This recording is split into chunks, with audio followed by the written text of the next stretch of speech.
Hey everybody, and welcome back to Adventures in Skyrim. Currently going through a rename right now.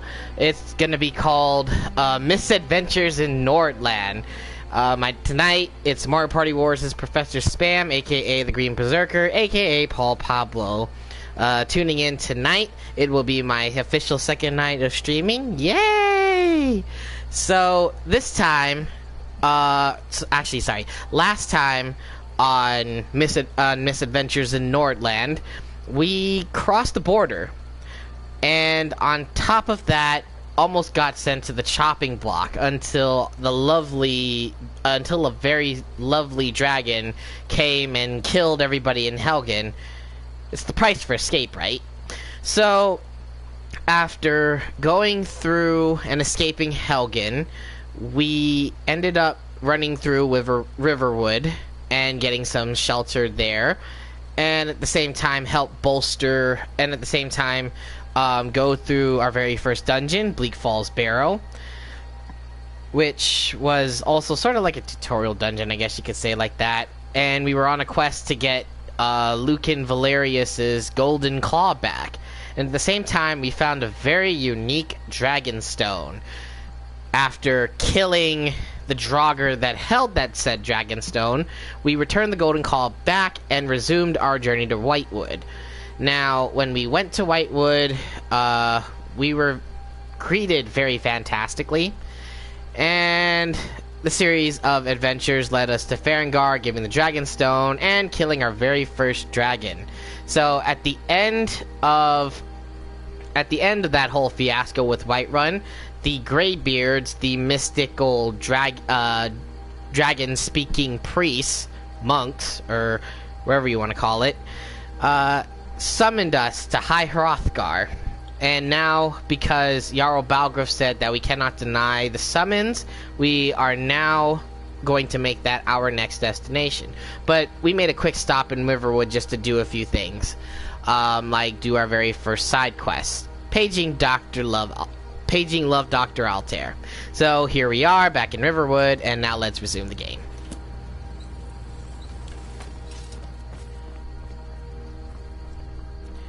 And whoever was following last night, I do appreciate you guys. Any followers, any new followers, I'm sorry, I'm streaming on my, anybody who followed the channel, I'm sorry, I cannot do any notifications right now as I'm streaming straight from the console. The Greybeards have summoned the Dragonborn to High Hrothgar.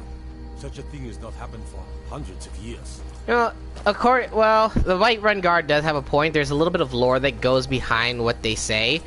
It's very subtle, so unless you played previous Elder Scrolls games, you won't get the reference. So, the last king of the Empire dies in Elder Scrolls 4 Oblivion. So because he was the descendant of Tiber Septim, aka Talos, he was known to have dragonborn blood. And what he means and ever since the fall of the Septim line, there has not been a known dragonborn in over 200 years. So here you are, this renegade Imperial from Cyrodiil, or whatever race that you've chosen. You are officially known as the last dragonborn. Did I see you talking to Sven? Maybe not. Maybe. Never mind. But I would stay away from him if I were you. Oh, Faendal, whatever do you mean?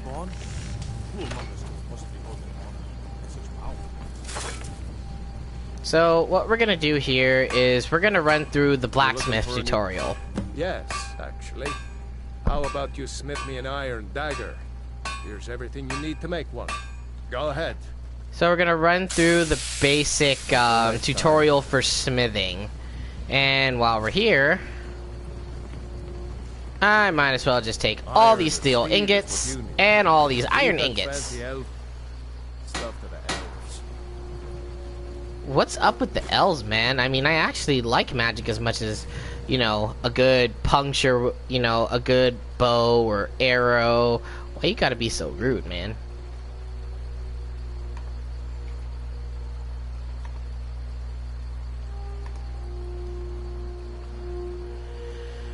See. So the blacksmith forge is used to create new weapons and armor from raw materials. So there is a specific reason why I enjoy hunting and gathering iron ore from the mines. It's simply because of things like this. I like making things. I like item creation type of mechanics. You know, in this game, it's really interesting. It's really interesting to make things. So, you know, as you can see, even though these are all blacked out, these are all the materials that you can make. This is the armor we can make right now. And the reason why we're very limited, in a sense, is because... let's put it this way, the perks aren't there. If you go up to... we might as well just level up while we're at it. So, we are at level 5 now. We have 4 perks to increase. Wow, I really can't believe it myself. Increases health. We are now at level 6. We got 5 increases. So, what I meant earlier... so going back to the smithing part of things, as you can see, this is the smithing tree. We have, depending on what level your smithing is, you can get certain perks. Perks are absolutely essential to each of the crafting trees, as you cannot progress to the next level of making armors without it. So for example, since our smithing is at 15, we only have access to steel smithing, which means we can only make steel related products. When we progress higher, we can either go one of 2 ways, either elven smithing or dwarven smithing. Both require a level of 30 to unlock, and you can use your perks to access them at any time.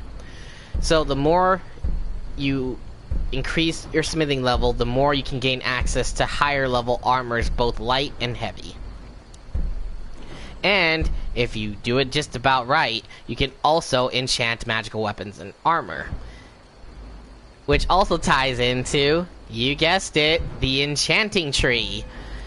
Everything in Skyrim, and this is probably, I will recommend this for the next Skyrim game, no matter what anybody says, I really don't care. It doesn't matter what tree you have. In a way, everything sort of interconnects with each other. So, for example, if you have the conjuration tree, which leads right over here, you'll notice that there's a bound weapons branch to the conjuration tree. The new spell that I got last time, the bound sword, I can pretty much conjure up swords at will.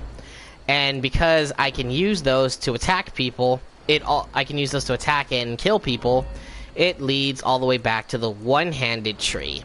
It actually increases my one-handedness the more I use and attack it. So I'm getting 2 level ups for the price of 1. That is a pretty interesting that's a pretty interesting form of gameplay there.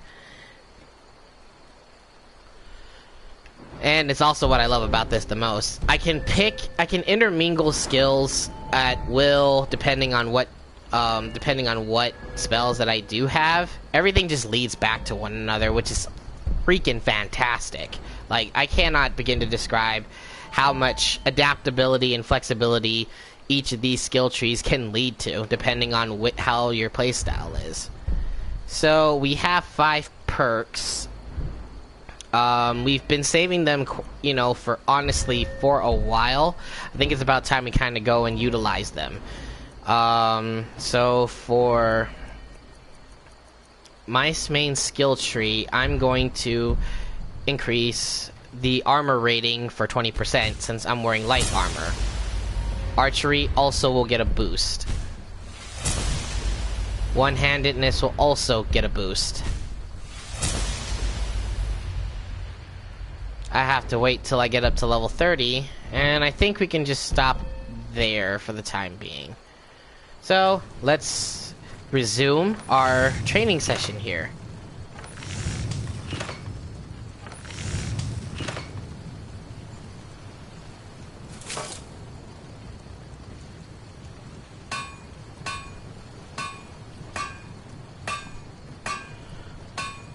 Alrighty, let's see. What was our task? We had to make a iron dagger. So, let's do it. Weapon you've made there.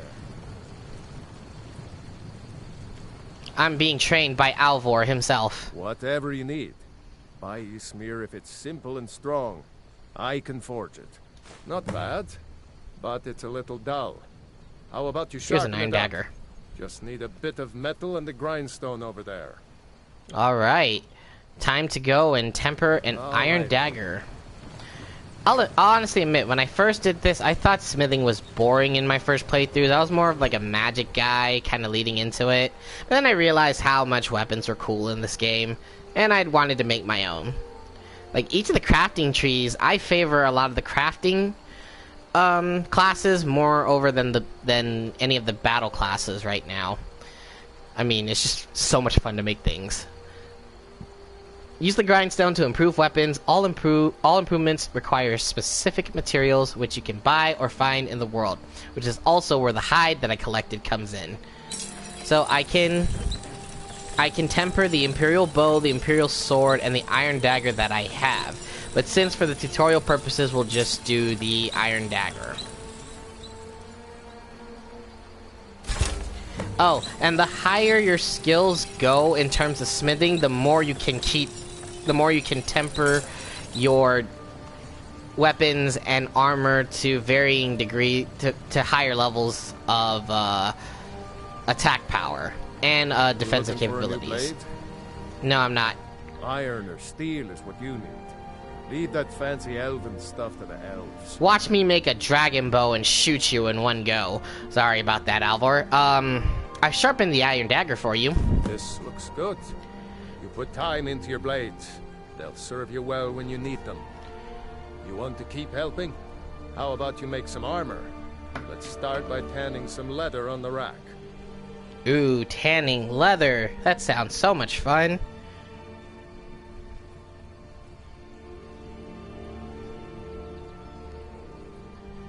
Definitely gonna do that. Intel Gamer Days.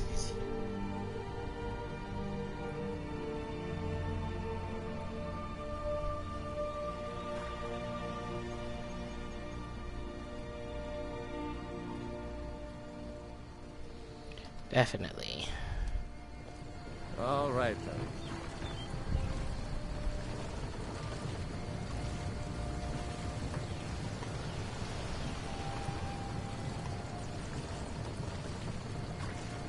Alright, just give me 5... Sorry, guys. Something just came up. Give me 5 minutes. I'll be right back.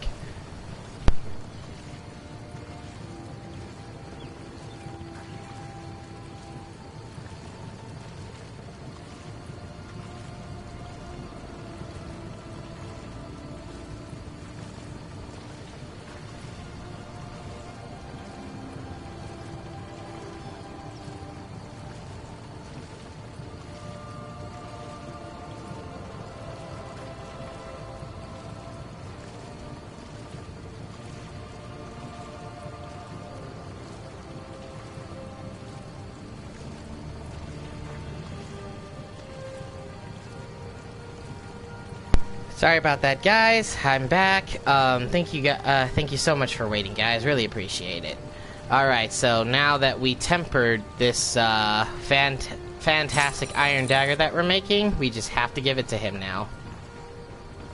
Whatever. You looking for a new blade? Oh, no. Never mind. We were supposed to do the tanning rack. There we go. So, tanning rack is used to turn animal hides into leather and cut leather into strips. Both leather and leather strips are used in creating and improving weapons and armor. So, to hell with it. Let's just get them. And that, and that, and that, and that, and that, and that. There we go.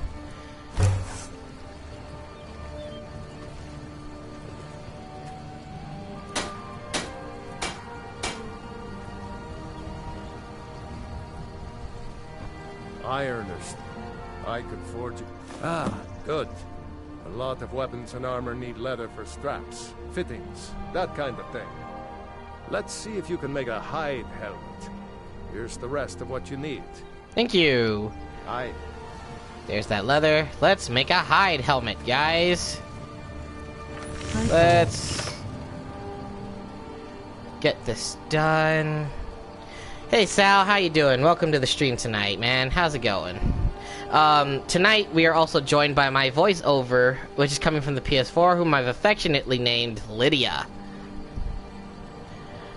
Good dude. So if you hear any replies, it's Lydia talking to you. So you're all good. Wow.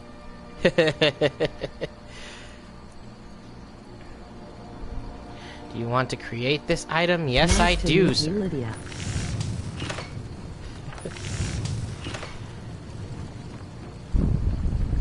You...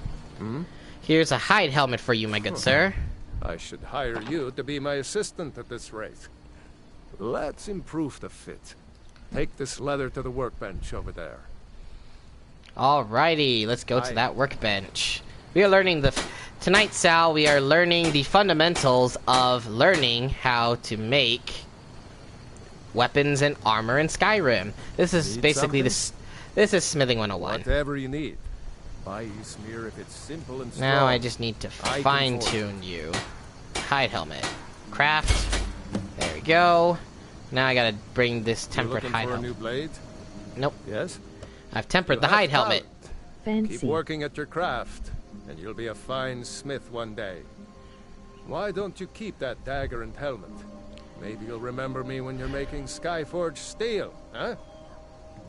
Thank you so much, Alvor, for all the basic 101 training. Oh, better yet, I'll make a Dragonborn bow for you and sell it to you when I Aye. get to that level. Thank you so much, Alvor. Now, on to this, Also, I don't think you have a Twitter, so I'll use your gamer tag as a Gods, it's hashtag. true, isn't it? Thank you again, The Sal. dragon has attacked Whiterun. How could mere men bring down such a beast? Alright, so now we shall resume our very first side quest besides the Bleak Falls Barrow one. So now we have to... Earlier, Did I see you Faendal talking came to here. Sven? Maybe not. Maybe... Never mind. But I would stay away from him if I were you. So, Faendal here, tells us to stay away from Sven. I wonder why. Let's go visit Sven inside the Riverwood Inn. I think it's the Riverwood Trade Inn? Friendly with strangers. Sleeping Giant Inn, sorry. Sleeping Giant Inn. So, let's go see what's up. My father is Alvor, the blacksmith. I'm his assistant. I mean apprentice. Ah, here is Sven. Don't worry, child. I know you'll get better than just building hide hammers. Hey, Sven, how you doing? Faendal thinks he can woo Camilla Valerius away from me. She's already mine, I keep telling him. Oh, so that's what that is. Seems to me we have a love triangle on our hands. Paging love Dr. Altair for help. So, you and Faendal both like the same girl? Camilla Valerius knows I'm the best man in Riverwood. That elf is kidding himself if he thinks she would choose him over me. I've seen him sneaking over to the Riverwood trader to speak with her when I'm not around. He's wasting his time. You sound so yes. Two people spending time together never blossoms into courtship. Great commentary, dude. Thank you, thank you. He sounds persistent. Why not do something about it? Oh man. I'm a really bad doctor, aren't I? You may be right. Camilla may see Faendal as little more than a friend, but why take chances? Here, give Camilla this letter. It's full of venomous nonsense. Tell her it's from Faendal. Okay, so we are now in our quest book, which will pop up here. I'd better get going. In our little quest book over here. In my time of need... miscellaneous. Optional, tell Faendal about Sven's letter, or deliver Sven's letter to Camilla. So we have two choices here. We can tell Faendal... That letter ought to convince Camilla to never speak to Faendal ever again. You really are a jerk, aren't you? You conceited bard boy. I'd better get going. So basically we have two options. We can help Feindal out, or we can help Sven out. Now, this is where it sort of gets weird, guys, because picking two of these, not picking two of these, because picking either one or the other results in the other, basically hating your guts, I suppose. But looking at how things are going, Sven digs Camilla Valerius. So, you know, he's very intellectual, he's very, you know, has a way with words. He's also comes off as a bit of a frickin' dick. I mean, all he does is perform here at the inn like most bards would.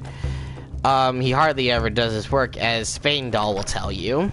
So we'll go and pop by and see Feindal, if he's still at the Riverwood Trading Inn.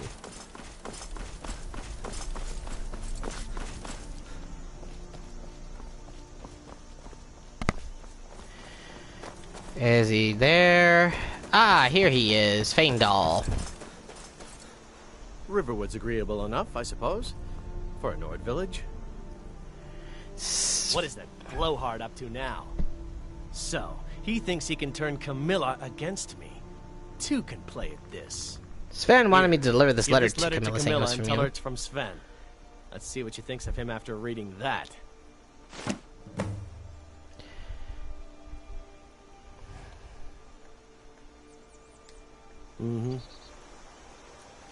Sven's fake letter from Feindal. Let's listen to this, shall we? Dear Camilla, I know I have called upon you at your house many times, and while we may be growing close, I need you to put any desires you may have for me aside. I am a true-born son of Valenwood, and I could never befoul my bloodline by courting an Imperial. I hope we can remain true friends, provided you understand your people's place in the Aldmeri Dominion, and respect me as such. Sincerely, Feindal. Well, that definitely comes off as racist now, shall we? And depending on who you want to talk to, Feindal and Sven, depending on your point of view, you know, they're alright. I mean, they're okay, I guess you could say. Feindal's not bad. We could choose to help him, and totally ignore Sven, and leaving him to rot inside his mother's house for the rest of his life. No offense to him, though. No offense to his mother, of course. So... Get away from me. Oh, I should totally spare you, but I was given the other